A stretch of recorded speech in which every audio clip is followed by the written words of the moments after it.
बातमी अजून एक समोर येते ती म्हणजेच राज्य आपत्ती व्यवस्थापन समितीतून एकनाथ शिंदेंना वगळण्यात आलंय। तर दुसरीकडे या नव्या समितीमध्ये उपमुख्यमंत्री आणि अर्थमंत्री अजित पवारांना स्थान देण्यात आलंय।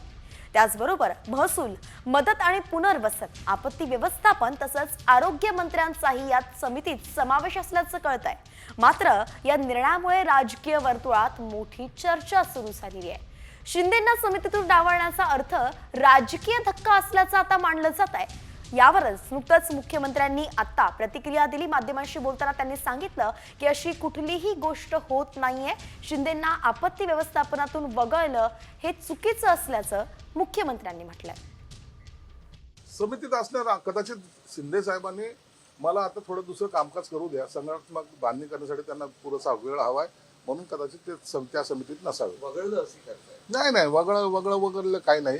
मग ते खातच त्यांच्याकडे होतं म्हणून वगळायचा प्रश्न येत नाही, परंतु त्यांनी कदाचित ती मागणी केली असावी म्हणून ते तिथं काम करण्यास थोडंसं मागे